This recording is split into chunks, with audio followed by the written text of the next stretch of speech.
Hello, everyone, and welcome to another Top 5 Records video. 60 years ago, the Beatles conquered America, and to celebrate that event, Disney Plus released and made a documentary with legendary producer Martin Scorsese about the Beatles conquering America. And I'm going to be talking about that documentary today.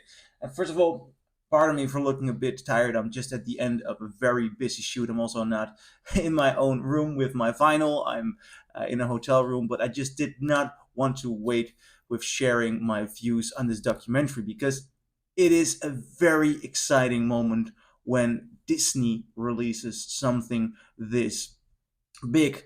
The last time they released something with regard to the Beatles, it was the Get Back documentary, a beautiful documentary series by Peter Jackson, in which we got a look inside the world of the Beatles that was completely unique, and I really thought it added to the original Let It Be documentary. Also, Disney Plus, right before that, made a gorgeous documentary series with Paul McCartney looking back at his work in a studio together with producer Rick Rubin, which was also very interesting. So, something like this is an event. They're also releasing this big 64 box set from the Beatles in America. So, they're definitely trying to make this for the big event that it is. Yet, does it make for a good documentary? And that is something I wasn't truly hyped about. I'm hyped about the names involved here because Martin Scorsese. As a fiction director, I don't think I need to introduce him. Films like Taxi Driver, The Irishman a couple of years ago. Well, there are so many great films. I just can't stop talking about this guy. Goodfellas, Raging Bull. But as a documentary maker, he made some interesting documentaries as well. He made No Direction Home about Bob Dylan, which was really, really good. And with regard to the Beatles, he actually made Living in the Material World about George Harrison. Now, I do have to note he is a producer in this film, and he has a moment in which he, in this documentary, talks with Ringo Starr in this big studio. So he is also on screen, but he's the producer, he's not a director. And I think that does show off. It might be just the fact that he did not choose to direct it, because Scorsese focuses always on there has to be this underlying layer. And that is something that is missing from Beatles 64, where the George Harrison story really showed his struggle with faith. And there's this beautiful scene there in which he is trying, the entire documentary, he is trying to get in a certain serenity. And there are very important things in which he wants to be clean or ready for the moment when he dies. And when his wife talks about that moment, it will make your skin crawl. There are so many gorgeous, beautiful psychological insights and deeper layers. This documentary doesn't do that, and it is constantly floating on the surface. Now, that doesn't mean that it's necessarily less interesting, but it's less layered. So it is less interesting, but it's not fully uninteresting per definition. Yet, on an anecdotal level, they are not always the best anecdotes. For example, there is a moment in which we get introduced to David Lynch. David Lynch, again, one of the great big filmmakers with films like Eraserhead, making the series Twin Peaks, The Elephant Man. He made a relatively bad June, but it's the first thing that comes to mind. Mulholland Drive. Brilliant filmmaker. One of my big heroes. I'm a filmmaker myself. Um, And what he does is, seriously, this is it. David Lynch gets introduced. And David Lynch says that back in the day he went to a gig, I believe in 64, but he doesn't elaborate on that. And he didn't understand, being a young kid, how important it was.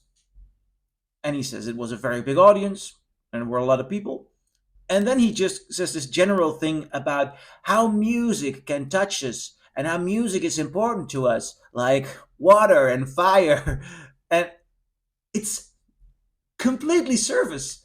It's just we're introducing a big name. He saw the Beatles then. It made a big impression. He doesn't even have the anecdote. He just is David Lynch and explains to us how important music is. Well, honestly, most of the people putting this documentary on already know that. And after that, he never returns. And there are more moments like that in which an interview is introduced because the filmmaker just likes the idea of having that person in the film.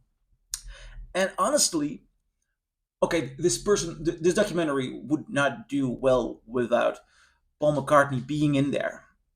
But Paul McCartney, though looking incredibly well for his age, not even just for his age. I mean, the guy is 82 and he is really a smooth, interesting, fresh, good dressed, articulate 82-year-old guy. I mean, if I could sign a paper and I'd look like McCartney when he's 82, when I'm 72, I'd sign it. The man is a gorgeous dandy. Seriously, he's very impressive in the way he stands there.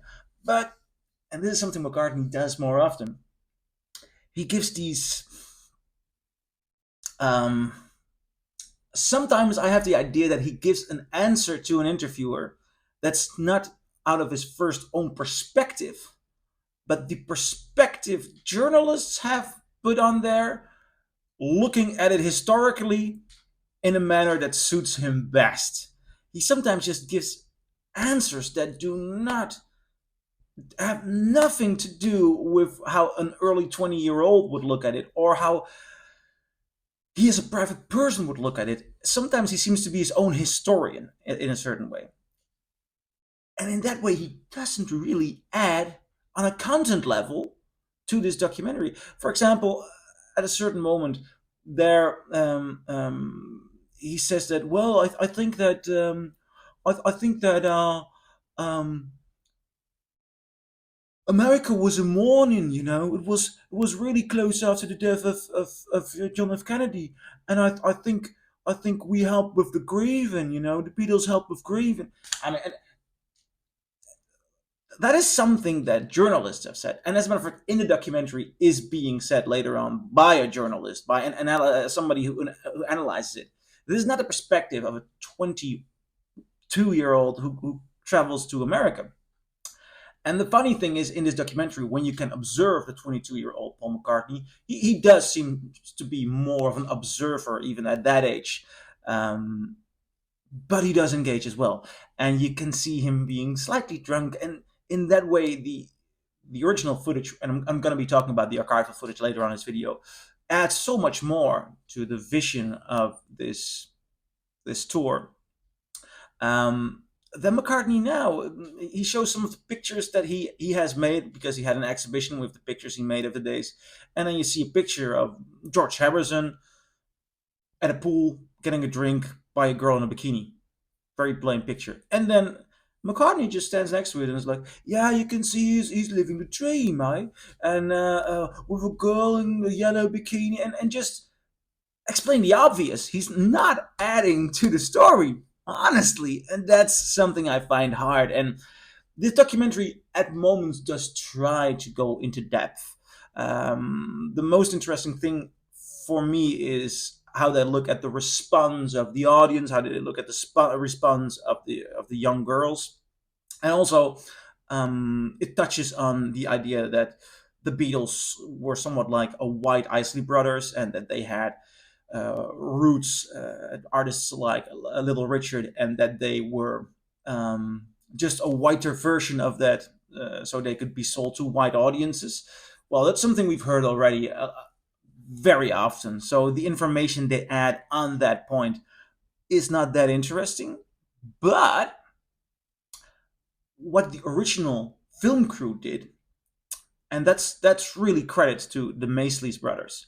And the Maysles Brothers are very important directors, filmmakers in the cinema verite style, comparable to someone like D.A. Pennebaker. But the Maysles Brothers made films like Gimme Shelter, Salesman, Grey Gardens in 1975, gorgeous, gorgeous film. Gimme Shelter is, of course, the documentary of the concert at the Altamont by the Stones. They had an excellent eye for the times, and what they do with their style is they just hang around. They hang around very long, and so you see Beatles responding to the fact that the camera's there, but you also see them following them when they go out and just in the hotel room, and so you get a very personal insight, which is fascinating. That footage is fascinating. But they also go into the streets, so they go to Harlem and they ask young kids there, "What do you think of the Beatles?" And the response is good, but the idea of that there were wilder influences really gets touched when you get an interview with a guy over there who's like, "Yeah, I don't think they're that interesting because I listen to the Miles Davis and John Coltrane, and these guys are really wild." And that puts it for me in an interesting perspective because I think the Beatles and the footage of the Beatles we see at the Ed Sullivan show and all, they're so polite. I mean, they're not as daring as the Rolling Stones. I love the Beatles. Obviously, look at my channel. I love the Beatles. There are records from which I own 10 different pressings because I just keep listening to it, and then I keep discovering new stuff and new pressings. So I love the Beatles. But that impact and the balance on the impact, that is interesting for me, and that's definitely what the Miles Brothers added to this documentary. Yet again, we do get the usual suspects because the end of this chapter is Little Richard explaining in footage that I have seen before so many times how his song Tutti Frutti was whitened, and how the originals, of course, better. I mean, love Little Richard, uh, but it doesn't touch new stones. The only thing for me that makes this documentary worthwhile is the gorgeous quality in which we get to see the Maysles Brothers footage. We hang around with the Beatles now and then. We get an image of New York in those days, of teenagers, and we get a lot more sense of how America, and especially teen culture, was changing. And that is great. It's not great on a scale like D.A. Pennebaker's Don't Look Back, in which he followed Bob Dylan, and Pennebaker was, of course, one of the big competitors of the Maysles Brothers. Then again, the Maysles Brothers have their big moments in time, so I'm not going to put the two up against each other. And it doesn't give you the depth you long for, but as a picture in time, this documentary is worthwhile. So I'm curious, what do you think? Do you agree? Do you disagree? Leave a comment below and I'll see you in my next video. Bye.